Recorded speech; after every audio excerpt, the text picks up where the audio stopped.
So you have a second book of Chronicles for me? Yes, sir, I do. And it kicks off by repeating a bit more of the Solomon story.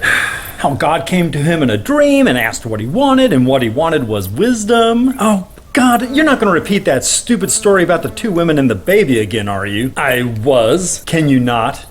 That story was plenty dumb enough the first time. Geez, you're such a grouch. Thank you. You know I can't delete everything. Fine, I get it. So, moving on, we are going to talk about that big-ass temple again. If you must, I must. For 3 entire chapters. Regurgitating the same crap you've already covered almost word for word. Regurgitating the same crap we've already covered almost word for word. Yes, sir. Wow. Though I will say we've added a nice sentiment in this retelling. And what's that? We have Solomon explain, "The temple I am going to build will be great because our God is greater than all other gods." He says our God is greater than all other gods. It sure as hell does. Pretty badass statement, am I right? Aren't we pushing the narrative that Yahweh is the only God? Well, duh. Then wouldn't it be better to have Solomon say something more along the lines of, our God is great because he actually exists while the others are make-believe?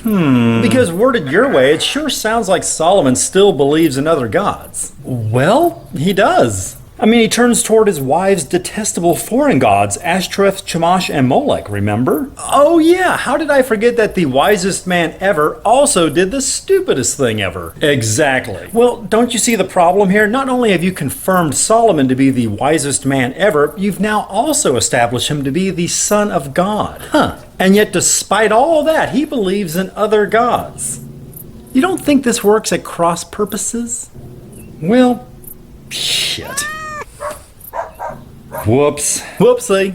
God damn it. Maybe you should just go back and edit the original story. Oh God, that would be so much work. Just dial back how wise Solomon supposedly is and drop that bit about him being God's son. Ay, ay, ay. And that should give you just enough wiggle room for these two conflicting plot points to scooch past each other when they pass in the hallway. Jiminy. Fine, I'll do it later. Don't forget. I won't.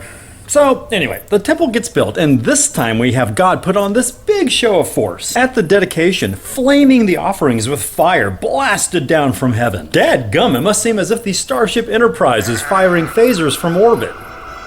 What?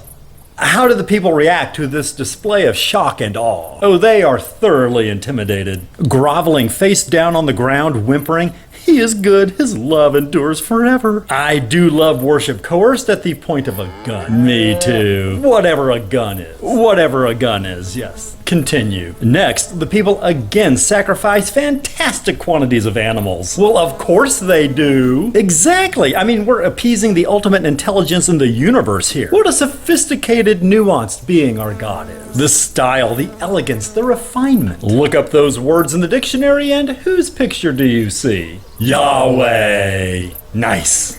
So, they slit the throats of 142,000 cows, sheep, and goats. 140,000? There must be blood literally everywhere.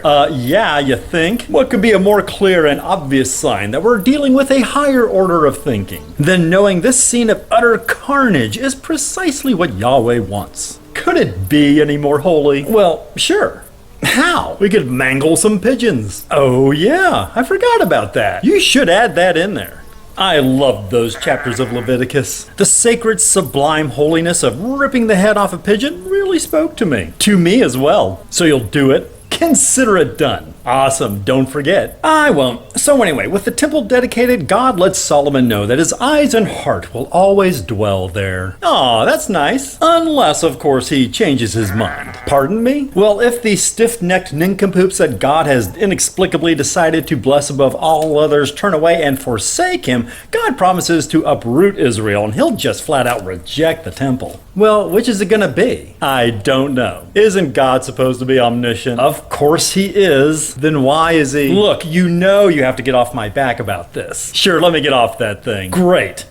Next, Solomon conscripts the scattered survivors of some recent near genocides the Israelites have committed as slave laborers. Very wise, very holy. Damn straight. Then we repeat the story of the Queen of Sheba stopping by to marvel at all of Solomon's riches. The Queen of Sheba, eh? Did we cover this before? Oh, absolutely, back in 1 Kings. That's odd, I have no memory of this. I didn't go over it with you then because I knew we'd be taking a second shot at it later. Oh, good, so you're telling me this is something that we haven't already covered? Yeah. Well, great, tell me all about the Queen of Sheba. Well, there's not much to it, really. Oh. She brings gifts of gold and precious stones and a crap ton of spices to Solomon, sucking up like everyone does. Oh, absolutely. But she does take this opportunity to pick Solomon's brain because she has some questions on her mind. Interesting. What kind of questions? Oh, that is completely unaddressed.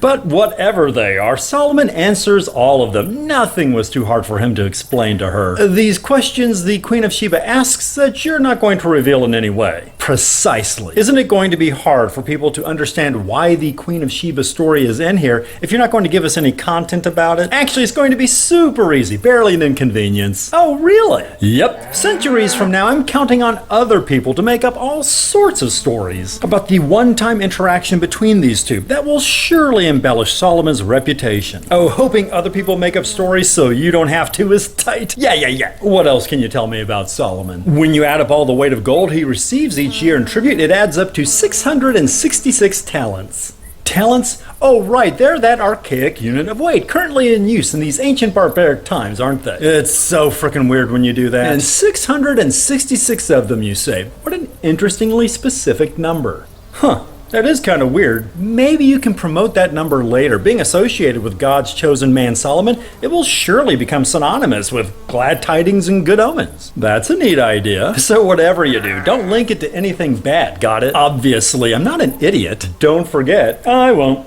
So anyway, we end the chapter and this episode by trying to give the reader an extra sense of just how wealthy Solomon is. Really hitting that point hard. We are. Indeed, in Solomon's day, silver, considered by most people to be a desirable precious metal, was considered of little value.